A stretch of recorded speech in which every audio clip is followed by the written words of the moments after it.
उपस्थित लोकपाल, दिक्पाल, महिपाल और नवाल सभी कान खोल करके मेरी घोषणा को सुन ले कि मेरे सम्मुख पुरोहित का खंडन अथवा अपमान हुआ, इस क्रूर कृत्य के द्वारा यह मिथिला में कन्यादान हुआ तो कर में होगी चंद्रहासा, आज ना होगी एरंथाला, सारी प्राणी भौम बनेगी मिथिला की अब रणशाला, खट खट चमकेगी चंद्रहासा, ये मिथिला स्वर्णमय होगी, दसकंद रोज संतानों के मिथिला में महा प्रलय होगी, मिथिला में महा प्रलय होगी।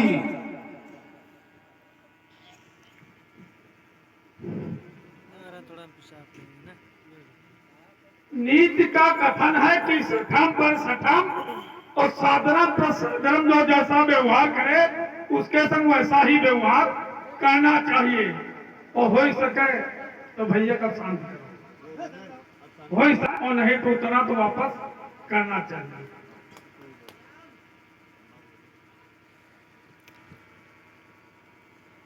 रावण जी का आगमन मिथिला समाज के अंतर्गत राजा जनक के द्वारा शिष्टाचार, सम्मान और रावण जी के द्वारा सुंदर आशीर्वाद, लेकिन जो राजा जनक के द्वारा निर्णय लिया गया वो निर्णय इनको भाया नहीं, उसका विरोध। एक बिंदु रावण जी ने कहा कि जब सीता को वरदान था तो प्रण करने की क्या जरूरत है, लेकिन राजा जनक ने तो प्रण कर दिया। कहने से पहले स्वयं यह भी देखना चाहिए व्यक्ति को कि वो हमारे ऊपर तो नहीं लागू होता, क्योंकि वरदान आप प्राप्त है। चलो, विश्व के वैभवशाली सम्राट राजसेन राज्यपद लंका के भगवान रावण जी, जय जय शंकर भगवान की। बल सुख बल तनय सुतल लोक के प्राण युवराज बाणासुर, जय भोलेनाथ। और पंडित जी सब कुशल? कुशलता साथ में रहे, लेकिन लग नहीं रही कुशलता। ये तुम्हारा दृष्टि दोष है। दृष्टि दोष। और सब बुआ ठीक है ना? बुआ ठीक है ना?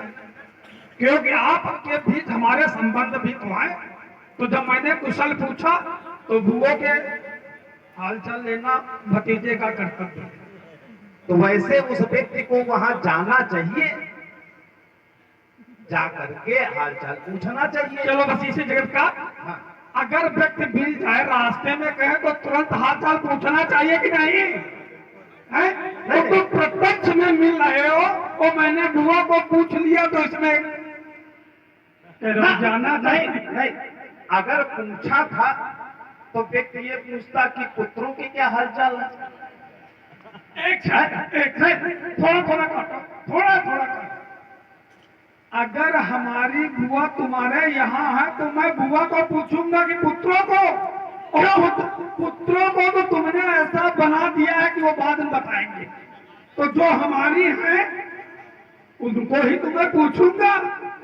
और हमने आपको भी सम्मान दिया है रावण जी, ऐसा नहीं? नहीं, सम्मान तो देना ही पड़ेगा, जबरदस्ती। हाँ, दिया नहीं तो देना पड़ेगा, क्योंकि एक तुम्हारे ही कथन से ये है कि मैं तुम्हारा फूफा हूं, अगर फूफा हूं तुम्हारा तो सम्मान करना पड़ेगा।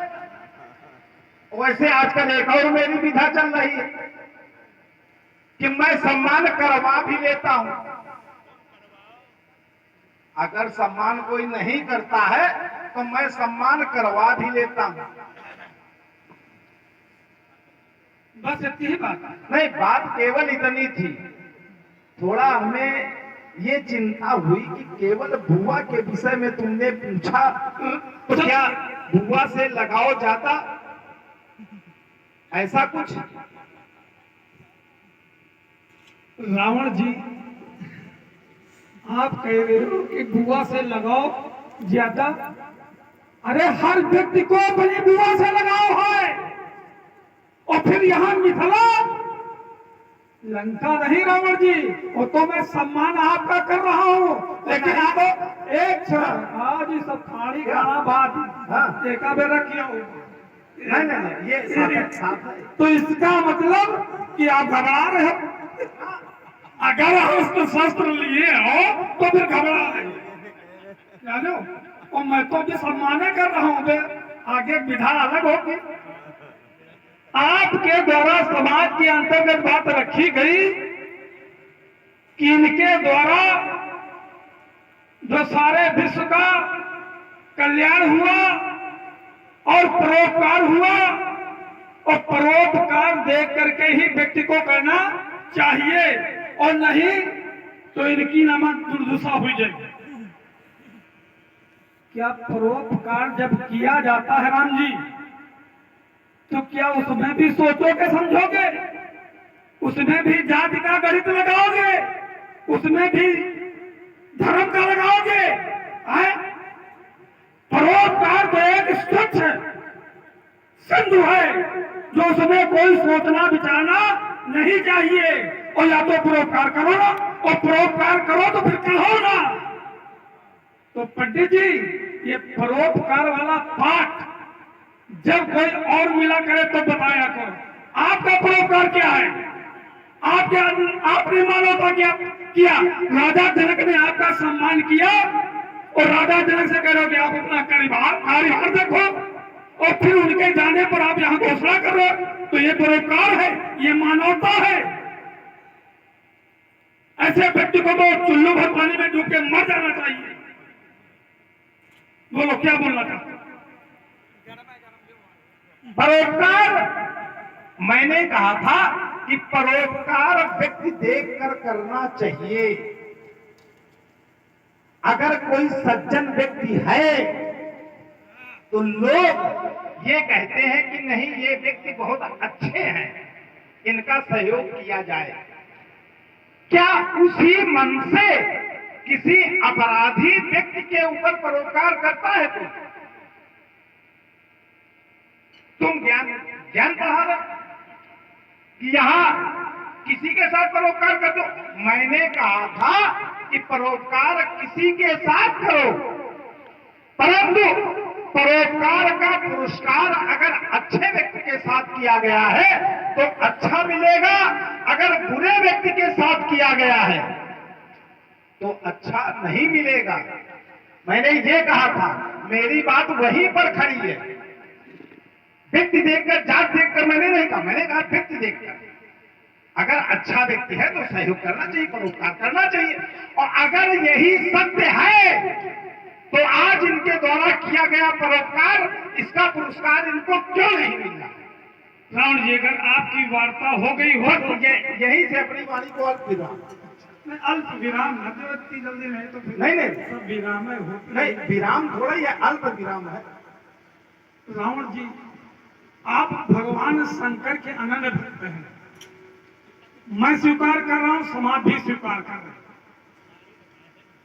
लेकिन मैं प्रमाण सहित बात रख रहा हूं कि राजा जनक और राजा दशरथ, इनसे बड़ा कोई शिव भक्त हुआ ही नहीं। और मानस भी स्पष्ट संकेत दे रही कि जनक सुकत मूरत वैदेही और दशरथ सुकत राम धरे देही।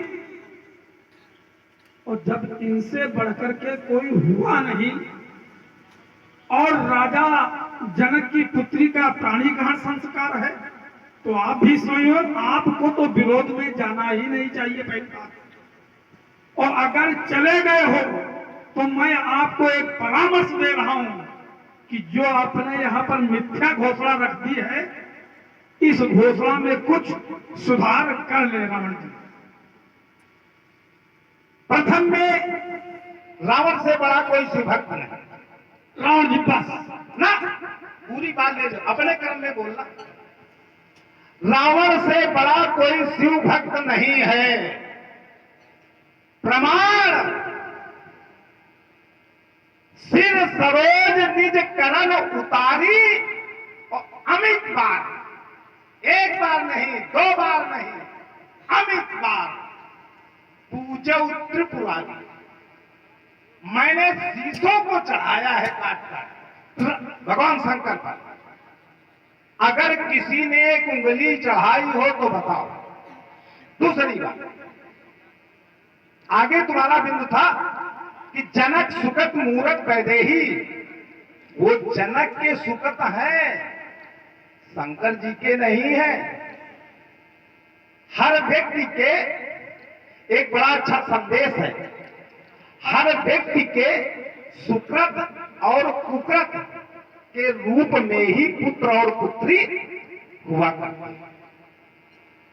सुकृत जब अच्छे पुत्र और पुत्री होते हैं तो उससे माता पिता को सम्मान मिलता है, माता पिता को सम्मान मिलता है। लेकिन जब कुकृत के रूप में पुत्र और पुत्री हो जाते हैं तो माता पिता को अपमान झेलना पड़ता है। यही करवा रहे। इसलिए सीता जी जनक जी की जनक सुकृत उनके अच्छे कर्मों का फल के रूप में सीता जी उनको प्राप्त हुआ। अब कहें क्या अच्छे कर्मों का फल है जो सीता जी और राजा दशरथ को राम जी कौशल हैं? आप कह रहे हो कि मैं बड़ा भारी भगवान शंकर का पुजारी हूँ, 10 शीश काट करके अर्पण कर दिया। नहीं है। अगर व्यक्ति पूजा करता है, पूजा करने के बाद में चिल्लाता है तो समझ लो वो सही नहीं है। पूजा करने वाले व्यक्ति के बाद में अगर दूसरा व्यक्ति कहे अरे यार राम जी बहुत अच्छे हैं, और रामा जी चिल्ला लगा रहे मैं तो बहुत अच्छा हूँ, मैंने शंकर भगवान पर यह कर दिया, मैंने वो कर दिया, तो समझ लो कि फिर वो सही नहीं, सत्य नहीं। राजा दशरथ और राजा जनक के लिए एक बिंदु हमने दिया था और आपने कहा कि मैं सबसे बड़ा भक्त हूं, तो प्रमाण है कि इन समान को शिव और राधे, स्पष्ट है शिव और राधे, और इन समान फल राधे, इनसे अच्छा कोई किसी ने फल भी नहीं पाया। क्योंकि भगवान दशरथ के यहाँ राम जी का जन्म और राजा जनक के यहाँ सीता जी का जन्म, और तुमने अगर 10 शीश काट करके अर्पण किए, सब कुछ किया, तो तुमको क्या मिला? एक प्रमाण समाज के अंतर्गत रखो। प्रथम में तुमने कहा कि अपनी बात को कहना नहीं चाहिए। ये मैं नहीं कह रहा हूं, ये शास्त्र कह रहा है, मैं थोड़ा ही कह रहा हूं। ये मैं नहीं कह रहा हूं, ये शास्त्र कह रहा है मेरे लिए। ये तुमको मैंने वर्चस्व सुनाया नहीं, बताया है, ये मेरा वर्चस्व है। दूसरी बात, तुमने एक अर्थाली पढ़ी शिव समान नहीं, शिव और राधे, और राधे आराधन कार्य किया गया है, उनके द्वारा आराधन किया गया है। आराधन की विशेषता बताई गई वहां पर है, और वहां पे आराधन किया गया और आराधन मैंने भी किया, बात दोनों एक ही है, लेकिन आराधन का प्रकार अलग है। वहां पे आराधना की गई, ध्यान किया गया, वहां पर ध्यान किया गया, और मैंने ध्यान करके मैंने बड़ी साफ बात कही थी कि ऐसा अगर प्रमाण हो, मैंने शीश काट के चढ़ाए, अगर तुम्हारे पास कोई ऐसा प्रमाण हो कि उन्होंने चढ़ाया हो। अच्छा काहे के लिए आपने 10 शीश काटे? आराधना के लिए, और कुछ नहीं, और कोई स्वार्थ नहीं, निस्वार्थ। भगवान तुम्हारा कल्याण करे। चलो कम से कम हमसे पहले गुमान करेंगे। नीति का कथन है रावण जी, आप अनीति न करो। यही काम ही चल रहा है इस समय, अनीति वाला, और अनीति ही वाले